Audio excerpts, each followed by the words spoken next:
In the Lost Lands is a fantasy action movie adapted from George R.R. Martin's 1982 short story. Here to tell us all about it is the man himself, George R.R. Martin. George, thank you so much for joining us. No, my pleasure. I'm glad to be here. So, can you explain a little bit about what In the Lost Lands is about? It's a epic fantasy, I guess you could call it, even a dark fantasy, because there are elements in it about that are horror, scary stuff, I hope. And it derives from, as you said, a short story that I published in 1982, when I was considerably younger than I am now. Weren't we all? I was writing a lot of short stories then in the earlier part of my career.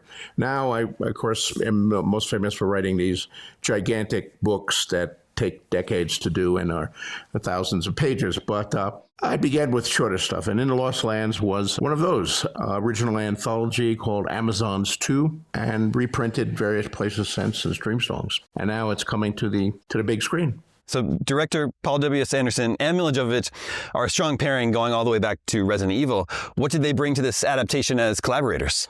Well, of course, the visuals. I mean, I've been known to do, screenplays and movies and TV shows in recent years, but certainly not in 1982. So you have to translate words on the screen to words on the page to a look on the screen. And, Paul is an amazing director, amazing visuals. His effects, you really are plunged into another world. And Milla is sensational as Grey Alice. So you feel the characters are coming alive. It stars Milla Jovovich. Can you tell us about her character? Sure. She's Grey Alice, who's the central character, a sorceress in a future world. It could be maybe post-Holocaust, maybe post some magical thing, but it's a world that's been devastated, and the cities are mostly ruined. Most people are dead, and there is an area outside of one of the kingdoms called the Lost Lands, where if you're smart, you don't go. But Grey Alice goes anywhere, and she has magical powers, and she's someone that other people come to hire her to do a spell or to get something for you. However, you do business with Grey Alice at your own risk, because she can deliver things, but sometimes there's a bite for them. So there's a saying, you can buy anything you want from Grey Alice, but you'd be smarter not to. We also obviously worked on Elden Ring. We're big fans of Elden Ring here at IGN. We named it Game of the Year in 2022. Do you have a favorite character that you created for the game? Not really. I mean, what they wanted was... when they came to me from Software, they wanted the world. They knew the Elden Ring, the action of Elden Ring that the players would get into would be in the, quote, present. But something had created that present, had created that world. So where did that world come from? And, I've done a lot of world building, most notably on Westeros and the backgrounds of A Song of Ice and Fire and Game of Thrones. And I like doing world building. So what had happened 5,000, 10,000 years before the current day action in Elden Ring that led them to that place? Was everything that you wrote used in the game, or is there more material that could be used in future installments? Yeah, I think there's, especially when you're world building, there's always more that you actually see on the screen.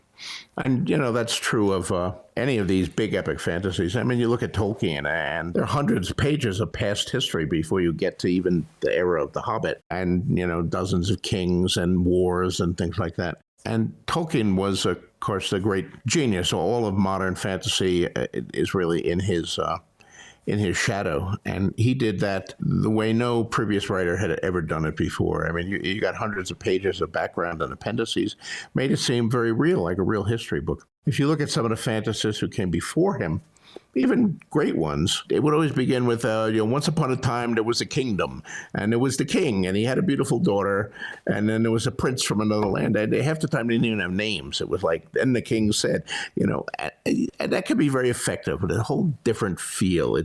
That's the kind of the fairy tale feel, as opposed to post-Tolkien. I think it's the history book feel, the fantastic history book. Would you be interested in coming back for a sequel to Elden Ring if you're asked? Well, I can't say too much about it, but there is some talk about making a movie out of Elden Ring. So we'll see if that comes to pass, and what the extent of my involvement was. I don't know. I'm a few years behind with my latest book, so that also limits the amount of things that I can do.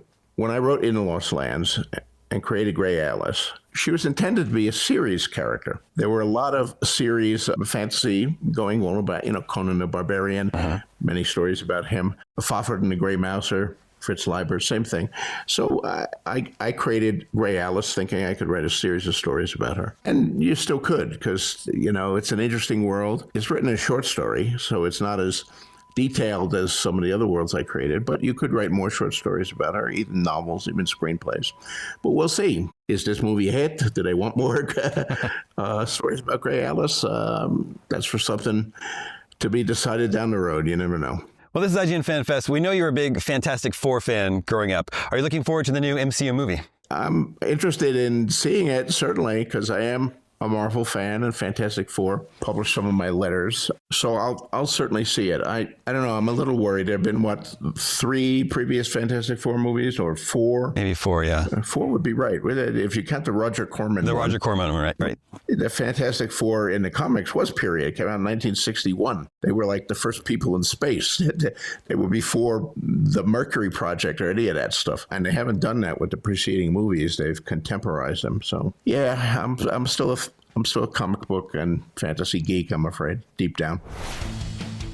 We'd love to hear it. Thank you so much for joining us, George. In the Lost Lands is in theaters March 7th. We have lots more Fan Fest to come, so don't go anywhere.